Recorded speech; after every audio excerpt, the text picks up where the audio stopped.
Hello.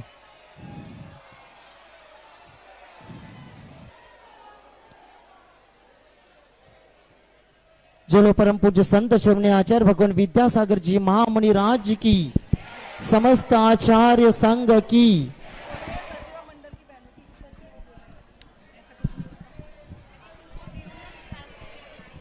आचार्य जी को आज के लिए शास्त्र दान करने के लिए यहाँ निमंत्रित करते हैं निर्मल कुमार जी जैन मैसूर निवासी। निर्मल कुमार जी जैन मैसूर निवासी, इन्होंने आज के दिन बरी बरी री बरी री त्यांना सोडा, त्या मैसूरवाल्यांना सोडा तिकडं। निर्मल कुमार जी जैन मैसूर निवासी, इन्होंने संस्कृत जिनालय के लिए 3,51,000 रुपए की दान राशि की आज के दिन स्वीकृति दिए। वे आए और आचार्य जी को शास्त्र दान करे। आप सभी लोग दान की अनुमोदना कर सकते, ताली बजा करके दानदाता की अनुमोदना करें सभी लोग। संतोष रजिता पाटिल सिद्धांत और रिया पाटिल कोथरूड पुणे निवासी, इन्होंने आज के दिन 2,02,202 रुपए की एक भगवान संस्कृत जिनालय में एक प्रतिमा जी विराजमान करने का यहाँ स्वीकृति दिए। वे आए और आचार्य जी के चरणों आचार्य जी को शास्त्र दान करे। अभिषेक अभय कुमार पूर्वत करकंब निवासी, इन्होंने 55,555 रुपए के छत्र चमर भामंडल के लिए दान राशि की स्वीकृति दे। वे भी आए और शास्त्र दान करे। आशीष पवन अंजना जैन मोहिशा खुशबू सोनीपत हरियाणा निवासी, इन्होंने वेदी के लिए 1,11,111 रुपए की दान राशि की स्वीकृति दिए। वे भी आए और आचार्य जी को शास्त्र दान करे। विकास जैन सीमा जैन अतिशय जैन दिल्ली निवासी, इन्होंने सोने की एक अंगूठी आज के दिन दिए। वे भी आए और आचार्य जी के चरणों में श्रीफल अर्पण करके आशीर्वाद प्राप्त करे।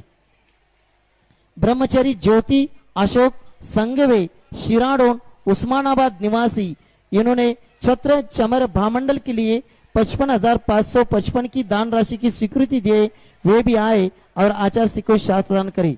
प्रोफेसर उमेश चंद सरोदय नागपुर, प्रोफेसर उमेश चंद सरोदय नागपुर, इन्होंने 1,11,111 रुपए की एक वेदी के लिए स्वीकृति दिए। वे भी आए और आचार्य जी को शास्त्र दान करे। स्वप्नाली नीलेश बड़जाते औरंगाबाद निवासी, इन्होंने भी एक सोने की अंगूठी यहाँ दान में दिया है। वे भी आए और आचार्य जी के चरणों में श्रीफल अर्पण करके आशीर्वाद प्राप्त करे। अर्चना अमोल देवधारे केज जिला बीड निवासी, इन्होंने भी 55,555 की दान स्वीकृति आज के दिन दिया है। वे भी आए और आचार्य जी के चरणों में श्रीफल अर्पण करके आशीर्वाद प्राप्त करे।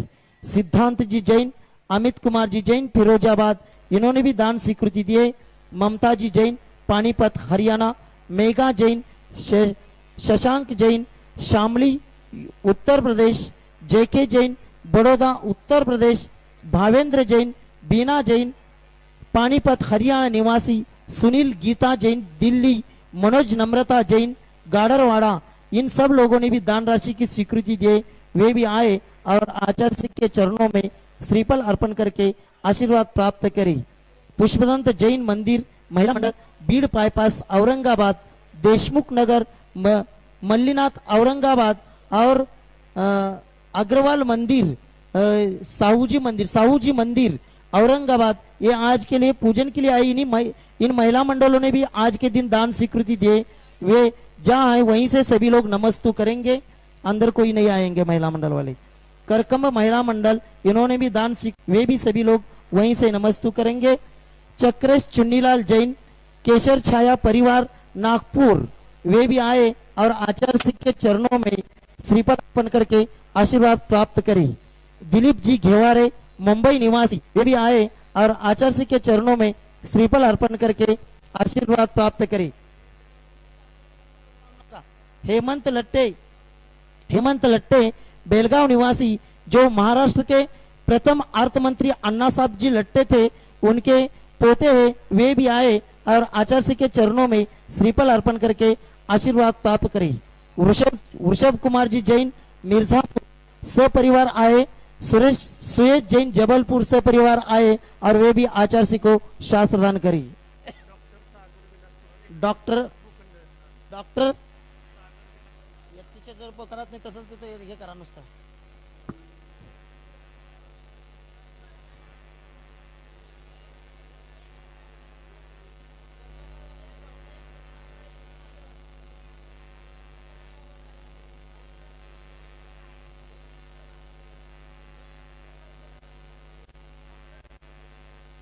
हेलो, सभी लोग अपने स्थान पर बैठेंगे। पूजन प्रारंभ कर रहे हैं।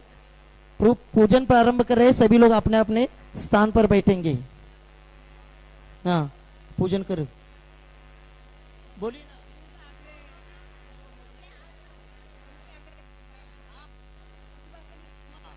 शांता दीदी, सुवर्णा दीदी जी आज का पूजन करवाएंगे। पूजन प्रारंभ करें। बोले परम पूज्य संत श्रीमने आचार्य गुरुवर श्री विद्यासागर जी महाराज की, मंचासीन समस्त मुनिराजों की, परम पूज्य निर्यापक श्रमण मुनि श्री योग सागर जी महाराज द्वारा ये लिखित रचित पूजा हम करने जा रहे हैं। चंदन जैसे महक रहे हैं, नीरज जैसे नयन खिले हैं, गात तुम्हारा सुर तरु जैसे, पार उतारो भवदधि जल से। ज्ञान सुधा की निर्मल गंगा, शीतल दाई मधुर अभंगा, सुंदर हीरा हृदय प्रकाशी, भव्य जनों को परम हितैषी। ओम ब्रह्म संत श्रीमने आचार्य, ओम ब्रह्म परम पूज्य संत श्रीमने आचार्य भगवान विद्यासागर जी महामुनींद्र अत्र उत्तर सवष्टिति आह्वाननम्, अत्र तिष्ठ तिष्ठ स्थापनम्, अत्र मम सन्निधोष्ठ स्थापनम् सनदीकरणम्।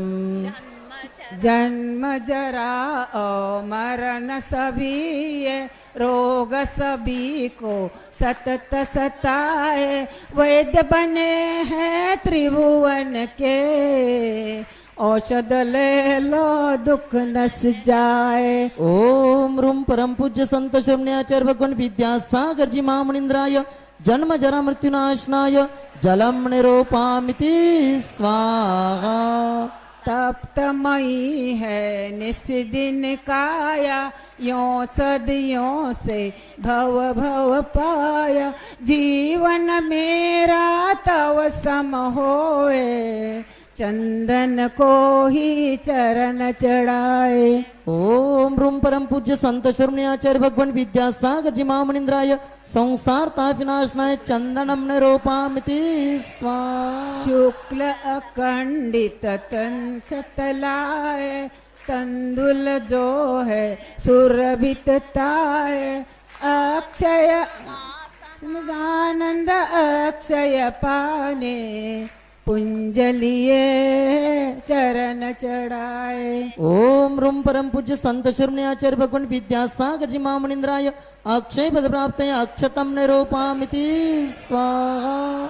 रंग बिरंगी कुसुम लिए है, चहु दिशाएं महक रही है, अर्पित है ये तव चरणों में, ब्रह्म सुधा में रमन करूं मैं। ओम रूम परम पूज्य संत श्रीमने आचार्य भगवान विद्यासागर जी महामुनींद्राय काम बाण विनाशनाय पुष्पम निरूपामिति।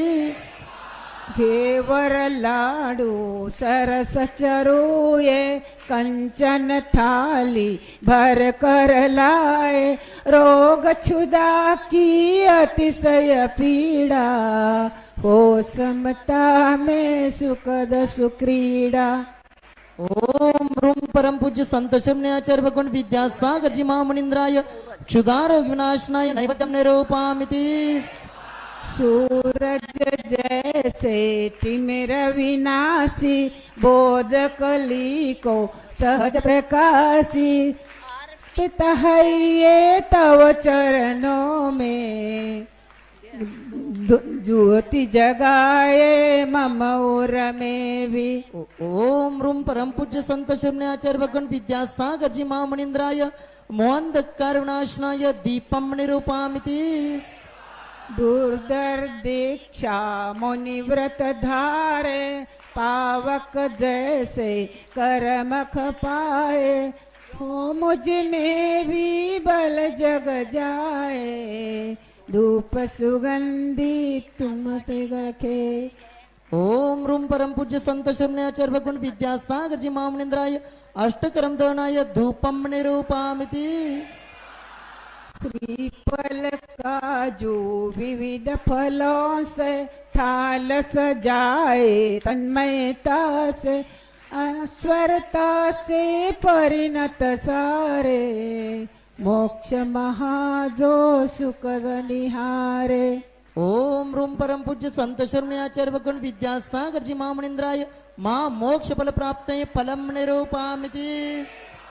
हार्दिकता से पद रज लेके अंगलकारी वसुद्रव्य लेके हाथ चढ़ाए तव चरणों में मीश झुकाए शिवपुर पाने। ओम रूम परम पूज्य संत शरण्याचार्य भगवान विद्यासागर जी महामनिंद्राय अन्नर्घ्य पद प्राप्त आरोग्यम निरूपामिति स्वाहा। सकल दंड को त्याग कर निर्मल मन वचकाय बार बार वंदन करो ध्यान ज्योति जग जाय। सागर विद्या गुरुवर प्यारे शीश झुका के नमन करो रे धन्य हुए हैं नयन हमारे जीवन यात्रा सफल निहारे। गौरव गाता हम सब गाए भक्ति रस में सब रम जाए पंकज जैसे हृदय खिलेगा जीवन सारा महक उठेगा। महर्ष विषादो रहित अवस्था अद्भुतकारी परिणत आस्था आत्मस्वरूपी अनुपम ज्ञानी ब्रह्म अविचल ध्यानी कर्म विजेता शिव पतराई संकट हरता भव दुख त्राई निष्प्रोता से तव गुण गाए निश्चलता से तव पत पाए। बोर हुई है सुखद प्रभाती उज्ज्वल ज्योत्स्ना तिमिर मिटाती सद्गुरु की ही परम कृपा है दुर्लभता से शरणा मिली है। मोह विशेला उर्गड सा है ज्ञान नहीं है निज पर क्या है अंतस के ये नयन किले है दर्शन का ही प्रतिफलता है। शीतल गंगा जल समवाणी शांति प्रदायी शिव सुखदानी अंतस के ये तपन मिटाती धैर्य दिलाती सुपथ दिखाते भाग्य जगे है कल युग में भी शक्ति मिली है गुरुवर से भी नाव हमारी द्रुत गति से शीघ्र भवाब्दी तट पर जाए। ओम रूम परम पूज्य संत शरण्याचार्य भगवान विद्यासागर जी महामनिंद्राय अनर्घ्य जयमाला पूर्णार्घ्यम निरूपामिति।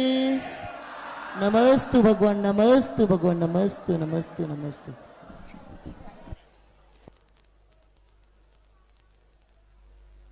ओम नमः देव्यः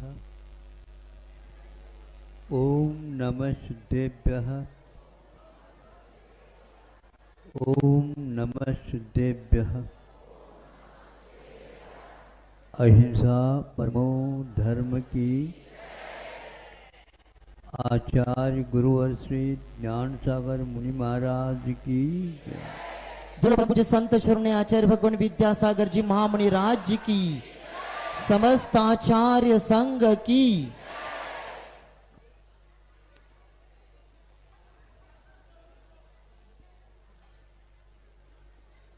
जिसको जिसका स्वाद नहीं आता, आया नहीं, आ सकता है। इस हेतु मावत ने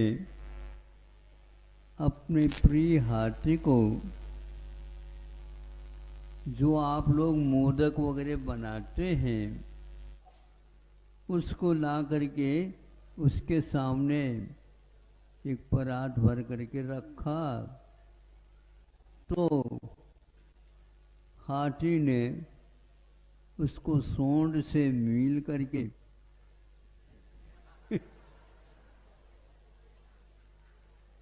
आपको क्या समझ में आया? ये हाथ हो गया हमारे उनका सूंड, और इसको हाथ में ले लिया, उसको चूर करके, चूरमा जिसको बोलते, यूं कर दिया। मतलब अपने सिर पर उसको धूल के भांति ले लिया। ऐसे पूर्ण करके उस परात को खाली कर दिया। मावट देखता है, माता ठोक लेता है।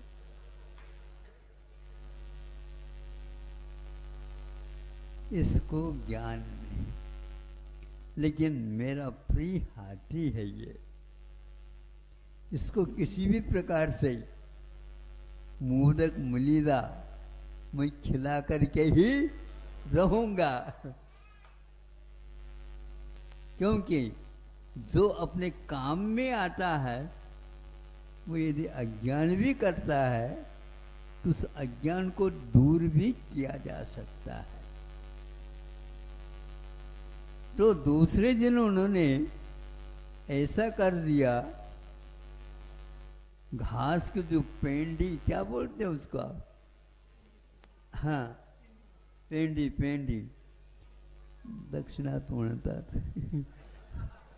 पेंडी, उसमें उसको भर दिया और उसको वह देखने में नहीं आया, और उस पेंडी को उसके सूंड के ऊपर पानी अपने मुख पर ले दिया।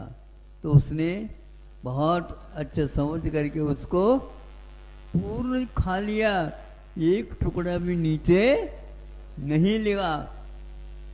आज तो घास में मिष्टान दिया गया है। घास ही इस प्रकार के है, मीठा क्या और कोई चीज, और क्या हो सकता है इस घास में? मेरे बारे में मेरा मालिक हमेशा हमेशा अच्छा सोचता है। अब इसको मालूम पड़ा कभी भी रहस्य नहीं खोलना चाहिए, और उस रहस्य से अवगत भी वह हो जाए। ऐसा हम लोगों के साथ भी व्यवहार हुआ है।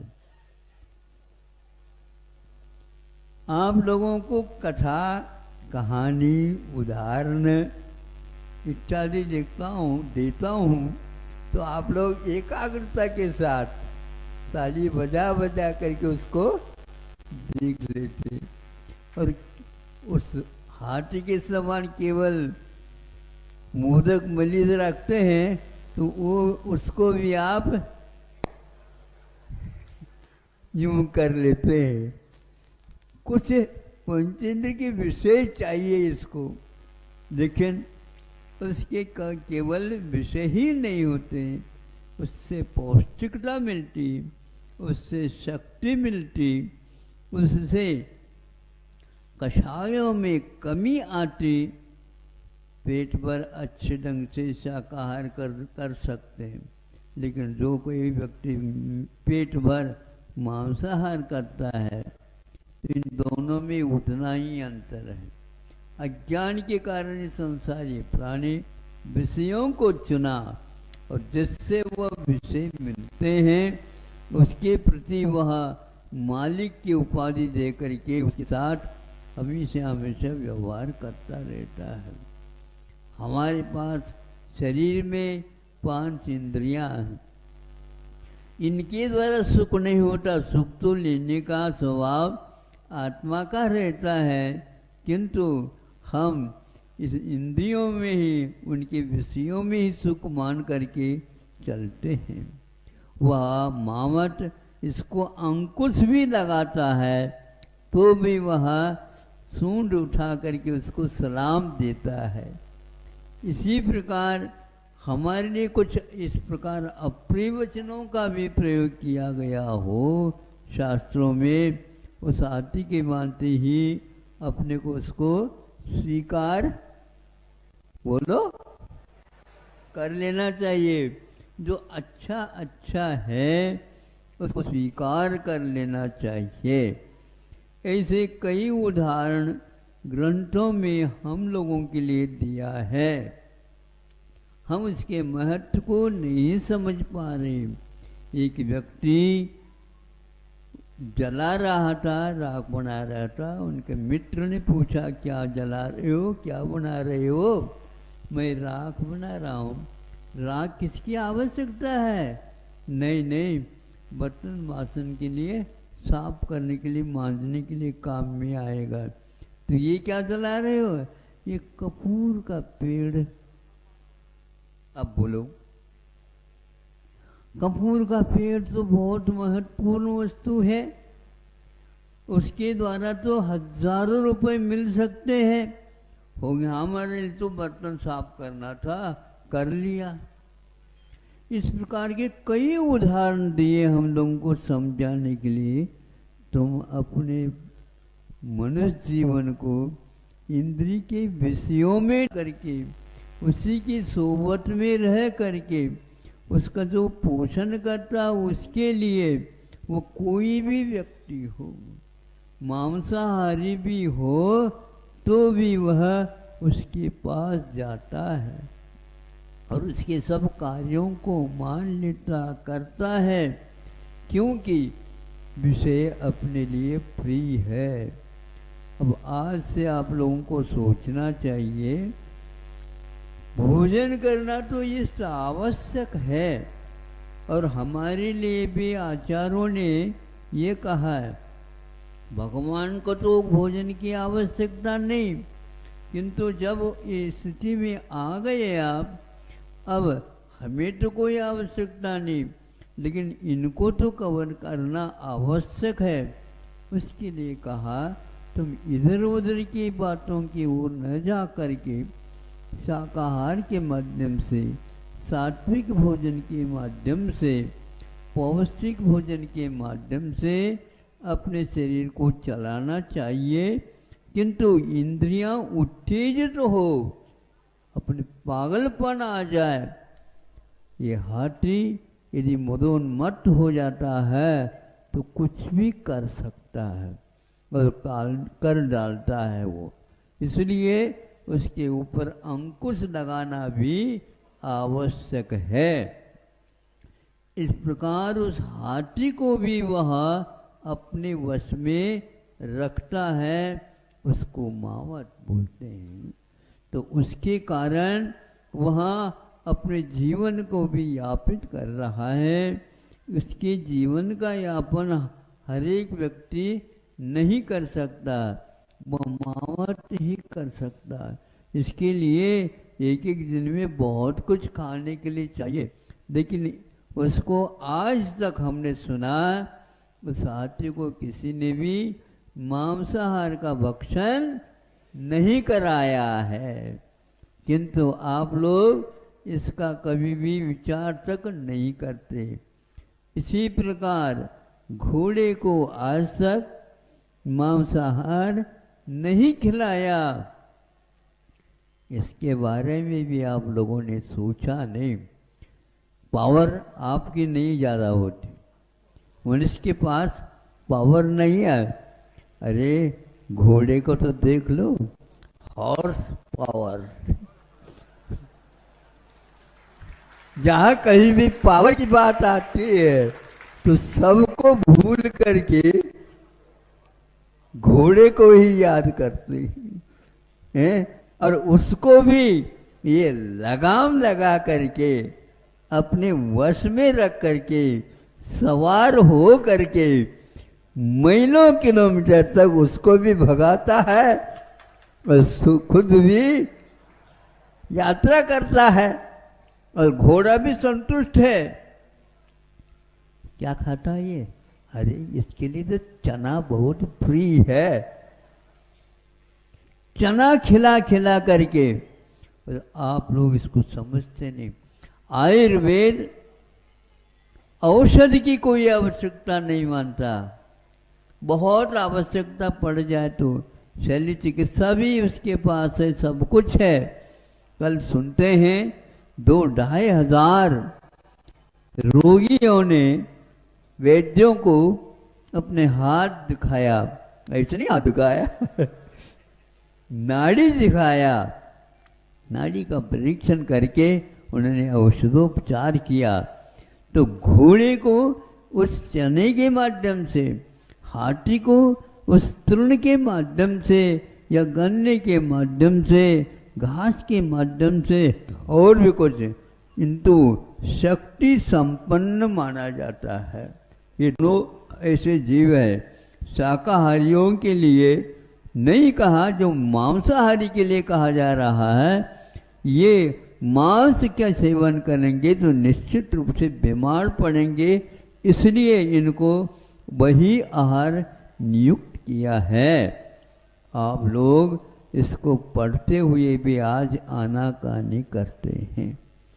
बड़े बड़े बीमारी हो जाए, लेकिन कोरोना के माध्यम से मनुष्य का तो वध हो गया कहीं, लेकिन अब कोरोना और किसी के पास नहीं जाता, मनुष्य के ही परिक्रमा लगाता रहता है। 2-3 साल तक आप लोगों की कड़ी परीक्षा इसके कारण हो गई है। प्राय करके विश्व में सभी देशों ने और उनके चिकित्सकों ने यह निर्धारण कर लिया है, यदि इन महामारियों से बचना है मनुष्य को, तो एकमात्र शाकाहार का ही उपयोग करना चाहिए। आज गायों के पीछे जो वायरल जो विकार लगा हुआ है, 2-3 राज्यों में सुना हमने, तो उसके पीछे भी यही कारण है। गायों में इस प्रकार का यदि प्रकृति से विपरीत आहार दिया है तो गाय के मालिकों ने दिया है। वो क्या है? तो उनको भी शाकाहार से मांसाहार करा करके, पता नहीं लगा उनको, लेकिन वो खाती चली गई। लेकिन उसके फलस्वरूप मैड काउ नाम की महा बीमारी गायों के लिए हो गई, पागल हो गई वो। तो मनुष्य पागल क्यों नहीं होगा? अपने कर्तव्य से विमुख हो जाता है। इसलिए शाकाहार का विधान और भोजन का विधान हम लोगों के लिए भगवान ने किया है। दिया कहाँ दिया? वो सब भगवान तो अब भोजन करते नहीं, वो नहीं करते, इसलिए तो उन्होंने शोध कर लिया। आप भी यदि आत्मा का शोध करना चाहते हो तो एक बार भोजन करो, अच्छे, लेकिन उसके कुछ नियम हैं, उसके अनुसार करो। एक ही बार कर लेना पर्याप्त है। योगी को तो एक बार भोजन पर्याप्त है, भोगी को तो 2 बार भोजन पर्याप्त है, 3 बार रोगी के लिए कहा गया। अगर आप बार बार लेते हैं तो रोगी ही होते रहते हैं। जीवन के अंत तक औषध लेने वाले मनुष्य भी मिलते हैं। महाराज कहा है, क्या कहा? जीवन पर्यंत ये गोलियां देते रहो, ये गोलियां छूट गई उसी दिन आप लापता हो जाओगे। अब कई व्यक्ति आकर कहते हैं, महाराज हमारे लिए आशीर्वाद दे दो, गाय के लिए आशीर्वाद, हमारी ये दवाई छूट जा। आपने पेट भर और कुछ खाया है इसके लिए अब इसको खाओ। कीमती कीमती चीज वस्तुओं का उपभोग न करके वह कीमती दवाइयों का उपयोग करता है सेठ सहाय। बोलो आप बताओ क्या कहना चाह रहे हो? ऐसा हो रहा है। इसलिए उन दवाइयों से, उन चिकित्साओं से भी आप दूर रहो। चना, मूंगफली, गुड़ ये ऐसे प्रसिद्ध है। और सतुआ होता है, सतुआ का अर्थ तो सट्टा है उसके पास, सत्तू। हाँ, तो उसमें क्या है? और कुछ नहीं है,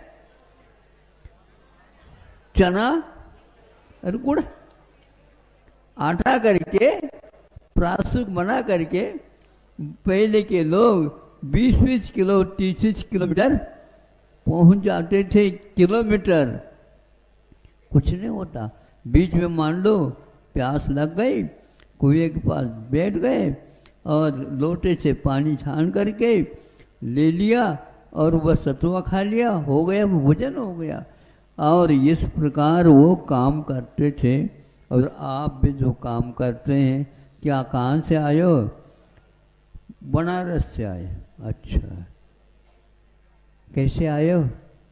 पैदल आए? बोलो। कोई भी पैदल नहीं आता, ऑन फुट कोई नहीं है, सभी बाईपास बाईपास बाईपास। अब क्या करेंगे बताओ?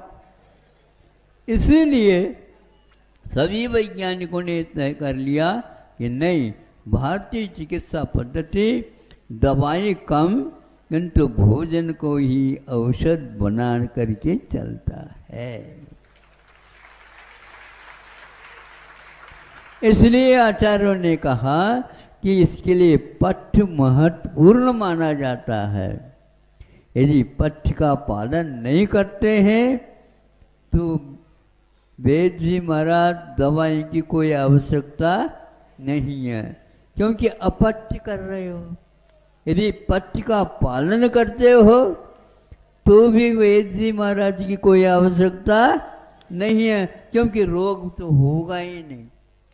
आप निरोग बनना चाहते हो? भगवान को देखो, उनके पास रोग परिचय नहीं है और आप सब रोगी ही हो करके आ जाते हैं। आजकल निरोगी व्यक्ति का दर्शन करना बहुत दुर्लभ है। या तो भगवान या तो ये रोगी है सब, है ना। और फिर भी आप इस रहस्य को नहीं समझ रहे हैं। मावत ने अच्छा किया है, और मावत ने अच्छा इसलिए किया है कि हाथी को भी उसने कीलित करके और अच्छी चीज़ों का सेवन कराया, जिसको देख करके उसको भी खुशी होती है कि हमारे मालिक मेरे प्रति बहुत ही दयालु है और मेरा अच्छा चाहता है, मेरा विकास चाहता है और मेरा रोग मेरे पास नहीं आए ये भी देख देता है। इसलिए हमारे आचार्यों ने, हमारे भगवान ने हम लोगों के लिए ऐसा उपदेश दिया है जो हित मित मिष्ट वचनों में यह हमारे लिए पथ्य बता करके उसको दूर करने का प्रयास किया है। अहिंसा परमो धर्म।